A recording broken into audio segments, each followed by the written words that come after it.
ដូចជានៅក្នុងថ្ងៃនេះគឺនឹងមានការចេញផ្សាយទៅលើទិន្នន័យសេដ្ឋកិច្ចមួយចំនួននៅវេលាម៉ោង 7:30 នាទីយប់របស់សហរដ្ឋអាមេរិកដែលមានដូចជាតកតងនឹងជប់លេខក្លែមមានន័យថាគឺជាអត្រាអ្នកអត់មានការងារធ្វើប្រចាំសប្តាហ៍ទី2គឺតកតងទៅនឹង GDP ប្រចាំត្រីមាសរបស់សហរដ្ឋអាមេរិកនិងទី3គឺតកតងនឹង Durable Goods របស់សហរដ្ឋអាមេរិក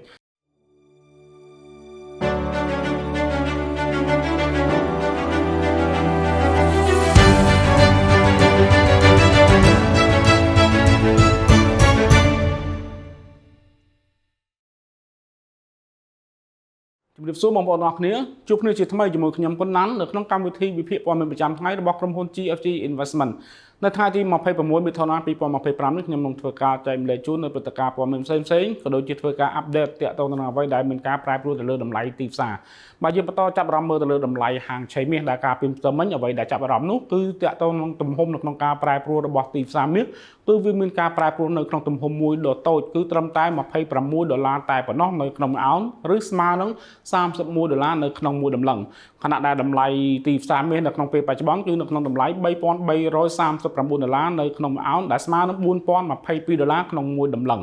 តោះអញ្ចឹងយើងបន្តតាមដានមើលថាតើមានមូលហេតុអ្វីបានធ្វើឲ្យតម្លៃហាងឆេមាសវាមានការប្រែប្រួលនៅក្នុងទំហំតូចបែបនេះបាទតាក់ទងទៅនឹងទំហំនៃការប្រែប្រួលទៅលើតម្លៃទីផ្សារមាសនៅក្នុងទំហំតូចនេះគឺដោយសារតែតាក់ទងទៅនឹងបើយើងមើលទៅលើស្ថានភាពក៏ដូចជាព្រឹត្តិការណ៍ព័ត៌មានផ្សេងៗនៅជុំវិញពិភពលោកគឺហាក់បីជាមានការស្ងប់ស្ងាត់មកវិញបាទជាពិសេសគឺតាក់ទងនឹងសង្គ្រាមនៅខាង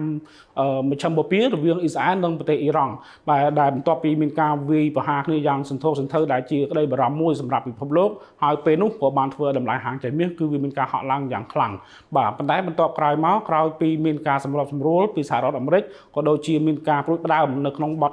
ចរចាក៏ដូចជាបទឈប់បាញ់នៃប្រទេសទាំងពីរនេះទើបធ្វើឲ្យ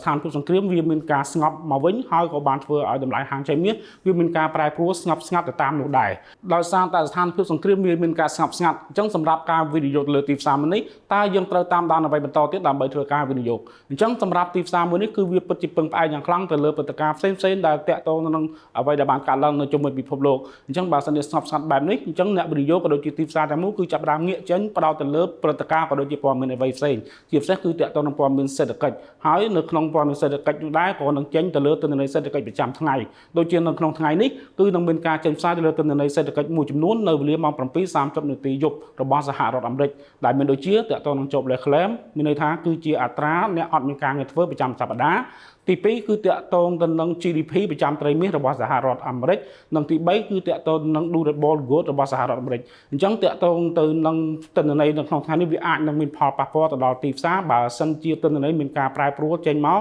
ទោះបីជាល្អក៏ដោយមិនល្អក៏ដោយក៏នឹងធ្វើឲ្យតម្លៃទីផ្សារអាចនឹងមានការប្រែប្រួលតែក្នុងន័យនេះមានន័យថា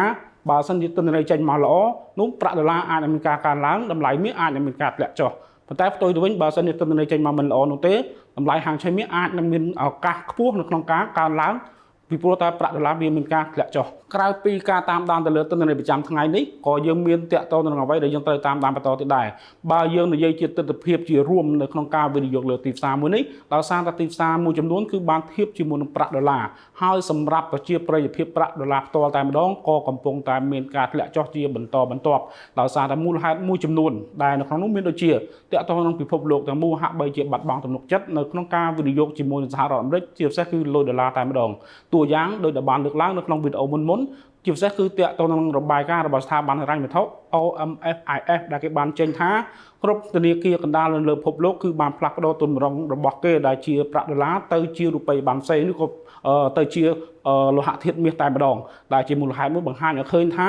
តម្រូវការនៅលើប្រាក់ដុល្លារគឺវាមានការធ្លាក់ចុះចំណែកហេតុផលទី2ទៀតនោះគឺតាក់ទងនឹងការអនុវត្តគោលនយោបាយរូបិយវត្ថុរបស់ធនាគារកណ្ដាលអាមេរិកដែលគេកំពុងតែមានទំនោរនៅក្នុងការទម្លាក់អត្រាការប្រាក់បាទទោះបីជាយ៉ាងណាក៏ដោយតាក់ទងនឹងការអនុវត្តគោលនយោបាយមួយនេះគឺគេនៅតែបន្តរងចាំហើយនឹងពិនិត្យមើលទៅលើស្ថានភាពជាក់ស្ដែងជាពិសេសគឺតាក់ទងនឹងទិន្នន័យដែលចេញមកប្រចាំថ្ងៃរបស់សហរដ្ឋអាមេរិកតួយ៉ាងដូចជាថ្ងៃនេះជាដើម មានន័យថាបើសិនជាទិន្នន័យមិនល្អនោះទេអញ្ចឹងអាចនឹងធ្វើឲ្យ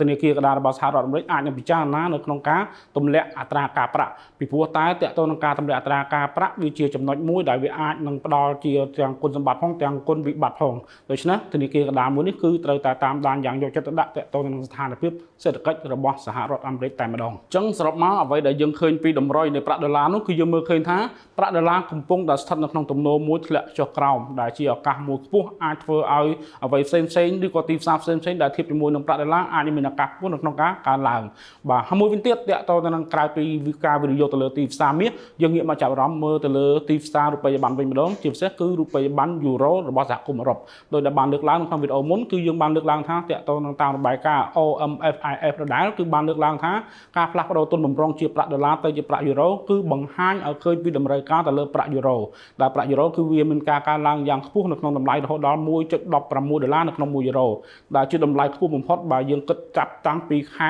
10ឆ្នាំ2021មកអញ្ចឹងឃើញថាឱកាសខ្ពស់ក្នុងការវិនិយោគ